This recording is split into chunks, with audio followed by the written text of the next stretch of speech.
senão poderia dizer que é um mês profeta. Agora, poderia aconselhar os que não têm filho para calcular o mês para nascerem também no mês de outubro e 3 dias depois. Aleluia. Abra a tua Bíblia no livro de Gênesis. Gênesis no seu capítulo 6. Amém? Gênesis no seu capítulo 6. Não estou gravando a pregação de hoje. Não estou gravando por quê? Porque eu sei que o áudio no WhatsApp não vai sair bem. Então quem está guardando uma pregação hoje no WhatsApp, diz a essa pessoa mais tarde que hoje não teve pregação gravada não. Amém? Por isso é que tem vezes que eu prefiro pegar no celular e gravar, e não consigo pegar o microfone e pegar o celular do lado para gravar o áudio e ao mesmo tempo fica difícil para mim, fica complicado. Então hoje a pregação é só para os que estão presentes e aqueles que depois estarão acompanhando o nosso vídeo no nosso canal do YouTube. Para quem não me conhece, eu sou o pastor Dalvan, conhecido por muitos como pastor Elemento Surpresa. Inimigo do calça apertada. Calça apertada quem é, pai? O pai está dizendo, o pastor está dizendo que é meu inimigo porque eu vim no culto com calça apertada. Não, não é você. Calça apertada, o diabo, Satanás. Pai, assim como é que eu faço? Também estou usando uma calça apertada, bem apertada. Então, por favor, meu filho, não se pareça com coisa ruim. Amém? Não se pareça com coisa ruim, com capiruta. Deixa ele com a moda dele e você segue o quê? O seu caminho. Não siga a moda dele, não. Em nome do Senhor Jesus Cristo. Igreja do Senhor, Igreja Santa. Imagina uma torneira aberta,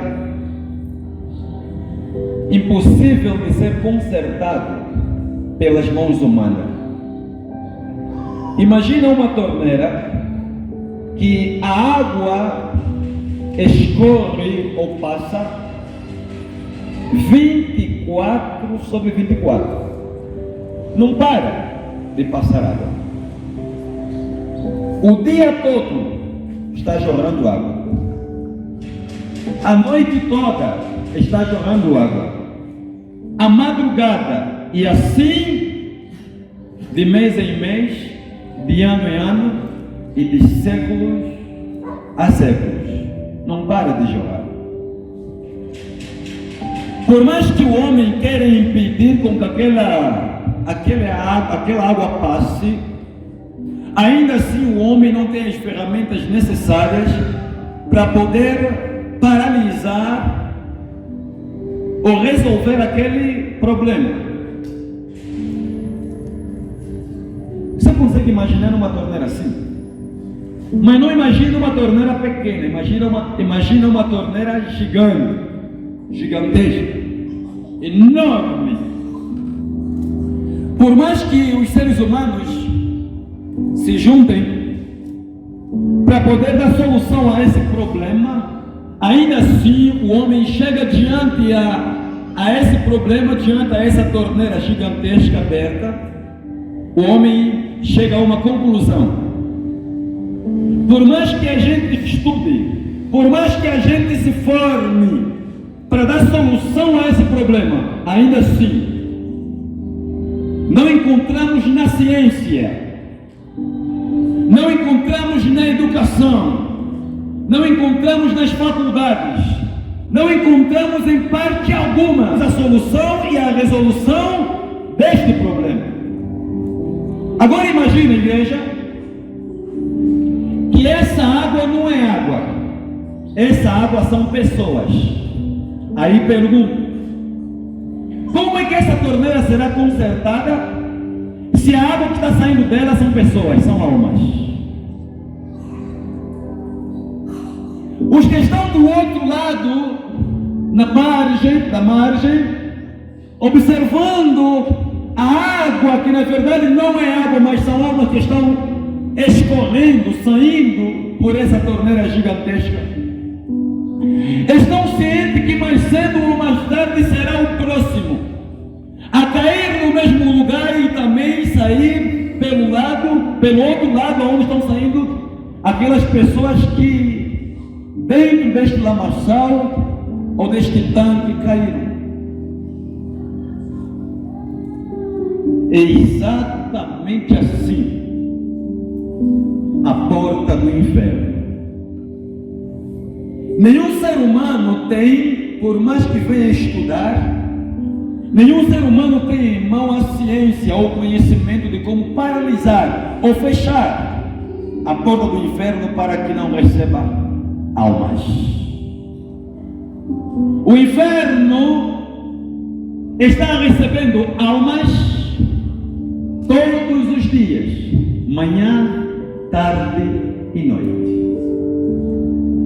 Na medida que o tempo vai correndo, na medida que os minutos vão passando, os segundos, os dias, os meses e os anos e os séculos, o inferno, as portas do inferno, por ela ou nela, não para de cair para o inferno pessoas, almas. Nesse exato momento, adolescentes estão caindo no inferno. Neste exato momento, avós, bisavós, tataravós de alguém estão caindo no inferno. Neste exato momento, pastores, profetas, diáconos, evangelistas, missionários, homens que estavam na terra pregando o evangelho, mas de forma herêutica, enganadora, estão descendo para o inferno. Por mais que o homem estude, por mais que o homem busque por uma licenciatura, por mais que o homem corra atrás de um conhecimento para arranjar um mecanismo de como paralisar a porta do inferno, na terra não existe ninguém que tem poder, o conhecimento, não há ciência que pode paralisar o inferno, não. Só existe uma única palavra, e só existe o único Senhor, o único Deus, que tem o poder de dizer para a porta do inferno: fecha-se. Só existe um homem, só existe um Senhor que tem o poder de dizer para o inferno: hoje é o último dia em que as almas cairão sobre você. E só existe uma palavra. Só existe uma palavra. Só existe uma palavra. Não que paralise o inferno, as portas do inferno. Não que tranque as portas do inferno, mas sim que impede o homem de cair aonde os milhares estão caindo, em direção ao inferno. Essa palavra que impede o homem de cair no inferno é o evangelho que muitos de vocês, que nós estamos rejeitando. Você busca felicidade, paz, alegria, conforto. Você busca sucesso, prosperidade nas ciências que os homens elaboraram, nas ciências e no conhecimento que os homens desenvolveram, e desprezando assim o evangelho, isso é, o conhecimento que livra o homem de ser jogado no inferno. Eu estava em uma outorga há uns dias para cá, amém? Meu filho, nosso pastor, nosso irmão e pai, pastor Wilson, recebeu o seu diploma, amém? Além de pastor, o nosso pastor Wilson é jurista. Estudar é bom, amém? Algo me chamou a atenção. me chamar atenção o tempo todo que lá estive. Foi mencionado o nome de algumas pessoas. Foi mencionado até mesmo o nome do Papa. Foi mencionado o nome de alguns filósofos. Mas existe um nome que não foi mencionado. Há um nome que não saiu da boca de ninguém. Ouvi simplesmente um rapaz, um jovem. Quando ele recebeu o canudo, ele gritou: obrigado, Jesus. Esse é o nome que eu estava ali querendo ouvir dos doutores, dos homens que estavam sentados à mesa. Está entendendo? Esse homem que é desprezado, o nome desse homem que venceu a morte e venceu o poder do pecado, é o único homem que tem o poder de dizer para as portas do inferno: tranca-se. Tranca-se, eu te ordeno. As correntes estão em você e a partir de hoje nenhuma alma passa por essa porta. O Cristo rejeitado é o Cristo que tem poder para paralisar e resolver o problema desta gigantesca torneira. Cristo, o rejeitado, ontem, hoje, para todos sempre, é o Cristo que deu a mim e a você um livro. Esse livro é desprezado. Nos nossos filhos, nós ensinamos a respeito de Aristóteles, Platão, Sócrates. Mas quem? Falem aí, quem ouvir? Quem? Newton? Isaac Newton, mais? Quem? Teófrasto, mas quem? Charles Darwin, né, o homem do evolucionismo. Charles Darwin, aquele perturbado filho do cão com a pombagira, está no inferno queimando essa hora. Mas não tem igreja. Nos ensinam tanta coisa a respeito dos homens que estão no inferno queimando,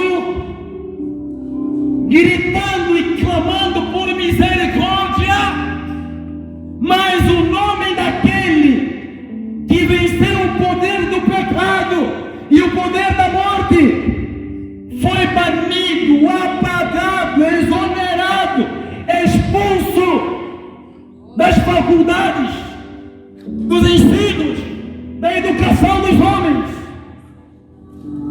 Nós queremos aliança com os homens, os supostos doutores, os cérebros, mas o cérebro dos cérebros foi apagado. Cristo é o único Deus que tem o poder para paralisar e resolver o problema do inferno. Isso é, o poder para paralisar o homem, impedir o homem de entrar ao inferno. Cristo tem esse poder. Agora veja, igreja, esse homem que é desprezado por mim e por você, esse homem que é desprezado pelos teus professores, pelos os teus educadores, pelos teus responsáveis, é o nome, melhor dizer, é a pessoa que nos deu esse livro aqui. Nesse livro está o teu livramento. Todo o conteúdo que você precisa para ser um homem realizado, feliz e abençoado está aqui. O mapa do viajante, o cajado do peregrino, a espada do soldado e o guia do cristão. Por intermédio dessa palavra que Cristo nos deu, os céus se abrem. O inferno, isso é, a vida do homem que está no inferno é restaurada. Não no inferno lá no fundo, no inferno na terra. Porque é que está vivendo o inferno já aqui na terra. Amém? Se você realmente não queira fazer parte das almas que estão descendo no inferno, Eis aqui o livro que você despreza. Corra atrás desse conteúdo. Corra atrás dessa palavra. Porque essa palavra é a vida que a tua alma deseja. E Cristo Nazareno, Cristo rejeitado, é a solução de todos os teus problemas. É a solução de todos os meus problemas. Mais do que ciência, você precisa de Cristo. Mais do que matemática, aprender matemática, psicologia, filosofia, você precisa do Messias. Mais do que os teus professores na terra, vocês precisam de Cristo.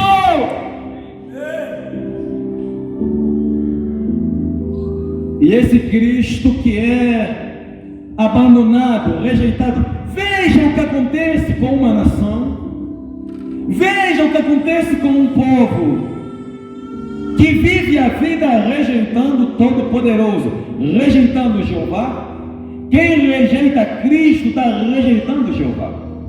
Quem rejeita Cristo está rejeitando a pessoa do Senhor Espírito Santo. Quem rejeita Cristo está rejeitando esse livro sagrado, chamado e conhecido como Bíblia Sagrada. Amém? Olha o que acontece com o povo que rejeita Deus, o Todo-Poderoso. Gênesis, no seu capítulo 6, a partir do seu verso 1, olha o que está dizendo. E aconteceu que, como os homens começaram a multiplicar-se sobre a face da terra, e lhes nasceram filhas, e viram os filhos de Deus que as filhas dos homens eram formosas, e tomaram para si mulheres de todas as que escolheram. Então disse o Senhor: não contenderá o meu espírito para sempre com o homem, porque ele também é carne, porém os seus dias serão 120 anos. Igreja, dê tua atenção, por gentileza, antes que a gente dê sequência à leitura. Se você prestou atenção, do versículo 1 ao versículo 3, Deus, o mesmo Deus, a nossa origem, o princípio de toda a criação, quer seja dos céus, da terra e debaixo da terra, o mesmo Deus que se alegrou com tudo que ele fizera, é o mesmo Deus que está agora entristecido, porque o pecado que Deus abomina tomou o coração dos homens. E esse pecado não está simplesmente em 2, 3 pessoas. Esse pecado não está limitado. Esse pecado está o quê? Quero ouvir, igreja. Quero. E Deus lá do alto está olhando para a terra, está enxergando o homem que ele criou para ser santo. Agora o homem está amando o pecado como nunca.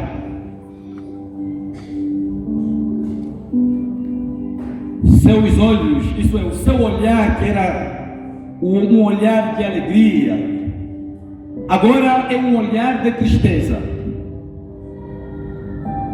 Cristo Jesus, a pessoa do Senhor Espírito Santo, a pessoa do Deus Pai, antes de Satanás se rebelar contra ele, antes dos demônios serem expulsos do céu juntamente com Satanás, de acordo com o livro de Apocalipse e segundo o livro de Ezequiel. Entenda, Deus não sabia o que é chorar.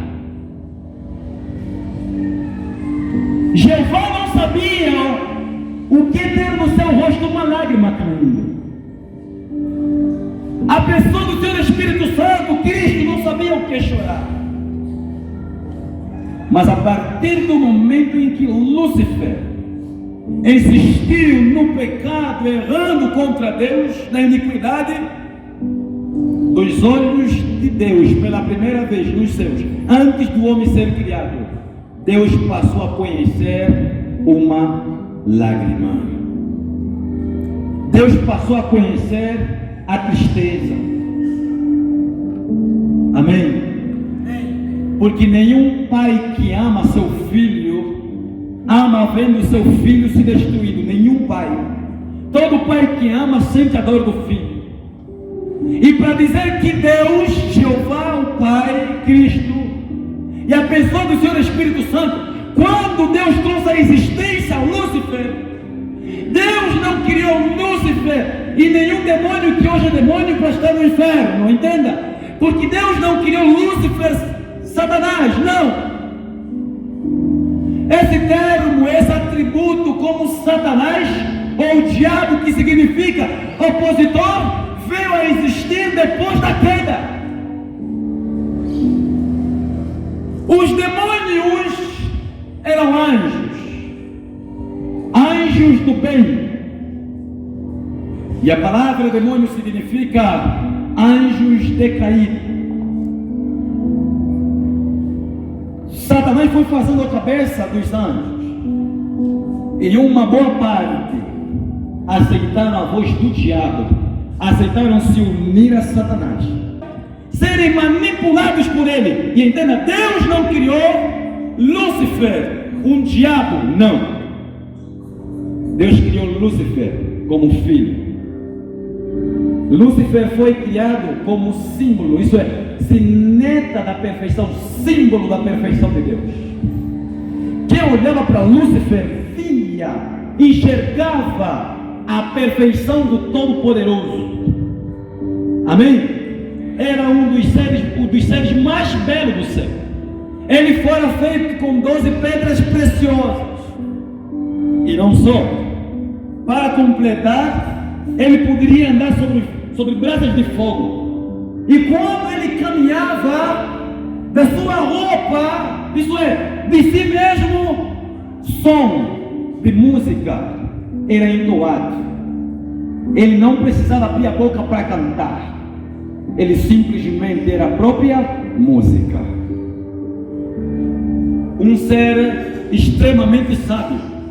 E ele pensava: eu vou tomar o lugar do meu Criador. Eu vou tomar o lugar de Jeová. Eu vou tomar o lugar de Cristo. E pensava: do outro lado eu colocarei o meu trono, o meu exército. Deus, conhecendo os pensamentos dele e o desejo do seu coração, as lágrimas do Deus Pai, pela primeira vez nos céus, estava o quê? Caindo.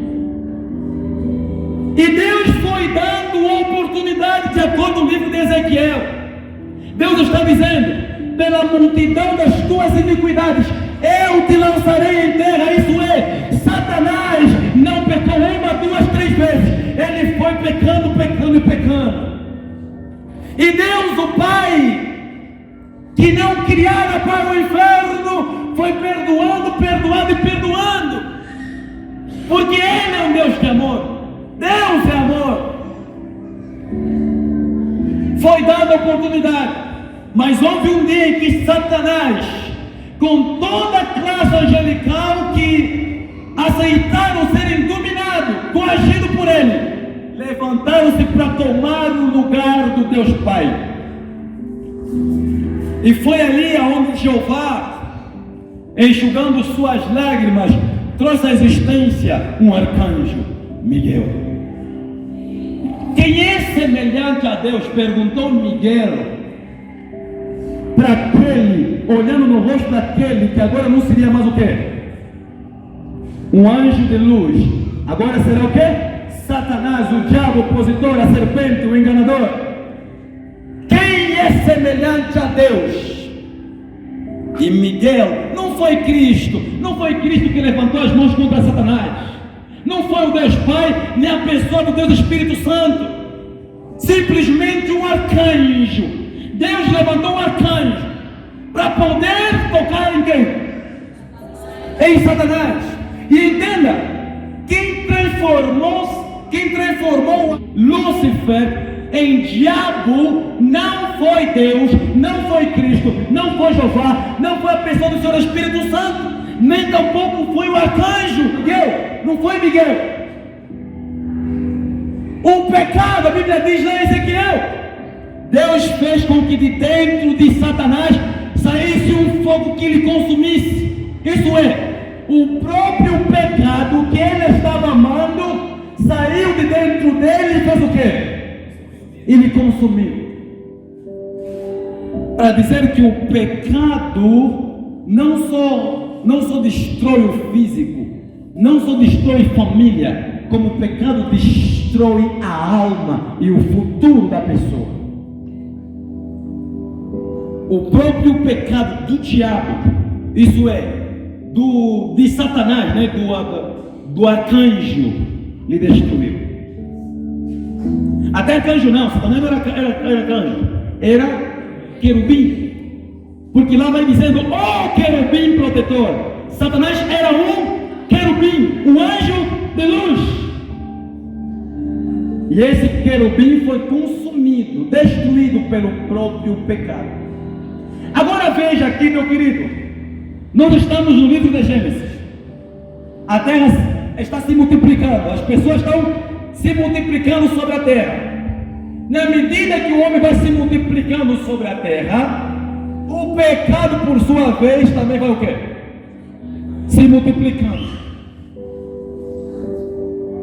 O pecado se multiplicou tanto que chegou diante do trono de Deus. O pecado começou a cheirar mal. E vejam, versículo 2: e viram os filhos de Deus. Que filhos de Deus são estes? Deus o Pai, assim como nos dias de hoje envia pastores, profetas, para pregar a palavra dele. No passado, Deus pegou anjos e enviou na terra em forma humana para cumprirem um propósito. Deus pegou anjos e enviou para a terra para cumprirem um propósito. Em forma o quê? Em forma humana. Deus pegou o quê? E fez o quê? E enviou para a terra em forma humana. Só que, vem aqui filha, só que esses anjos que foram enviados na terra deram de frente com as bebitas, deram de frente com as filhas dos homens. Amém? E foram o quê? E foram se apaixonando. O trabalho desses anjos que foram enviados por Deus na terra, o trabalho deles era para pregar o evangelho a um povo depravado, a um povo ruim. Mas o homem aí, vem filho, fica aqui. Deus o Pai levantou esses anjos, enviou em forma humana na terra, com o propósito de ganhar essa humanidade perdida, esse povo perdido. Só que em vez de eles transmitirem a palavra dos céus, começaram a se apaixonar. Aí um dos anjos olhou e viu, essa filha do homem tem um cabelo cacheado. Sinceramente, estavam conversando entre eles, aquela dama já é minha. E a tua avó é a minha mãe magra. A minha é a magrinha. Aí já outro anjo, não, a minha mãe, a mãe velha, que se parece a mãe velha das duas. Amém? Só que os homens começaram a perder vantagem diante deles. Foram se envolvendo, se relacionando com as mulheres, isso é, com as filhas dos homens, E essas mulheres começaram a nascer filhos que lá na frente foram vendo que esses filhos não eram normais, eram homens que? Gigantes. Onde é que estão esses dois? Onde é que estão esse grupo aqui desses homens humanos? Lá embaixo. Imagina um cara tão alto e você para aqui no joelho dele, só no joelho assim. A cabeça está lá, tua cabeça no joelho. Já imaginou o pontapé do filho dessa pessoa? Ou desse gigante? Um bico já era. A tripa sai dessa direção, as pernas vão para aqui, a cabeça vai para outra direção. Um bico, só um pontapé, acabou. Deus viu que eles não cumpriram com o propósito. Podem sentar, obrigado. Deus viu que eles não cumpriram com o propósito deles. Dentro do coração de Deus, Deus estava entristecido, e dentro do seu coração Ele viu: vou levantar um homem. Só existe um homem que não se contaminou. Aí Deus vem falar com Noé. Noé, a terra está o quê? Corrompida. Eu estou triste. E mais, por causa do pecado, eu reduzo o tempo de vida do homem. Veja como é que o pecado é perigoso. Essa hora o papai tem quantos anos? 60, né? O papai com 60 anos, essa hora não teria nenhum filho. Pastor, como assim? Porque no passado os homens viviam 800, 600, 500 anos. Então significa que a pessoa que está com 60 anos, lá atrás, há milhares de anos atrás, pessoa com 60, 50 anos não tinha ruga, nem tampouco ainda poderia casar, porque não passava de um menino. E menino não faz filho, criança não faz filho. Quer dizer que para ter filho, o pai teria de estar na casa dos 100 e 200 e... Está entendendo? Eu não queria esposa nem filho hoje. Mas o pecado fez o quê? Reduziu o tempo de vida do indivíduo, da pessoa, do ser humano. Vocês não vão viver mais 900 anos, 1000 anos, 700, 600 anos. Não. Agora o tempo reduzido para o homem, 120 anos. Isso é, a velhice vai tomar vocês muito cedo. Logo, até a velhice é resultado do quê? Não é que os homens não envelheciam. Envelheciam sim, mas lá na frente, na casa dos 500, 700 anos.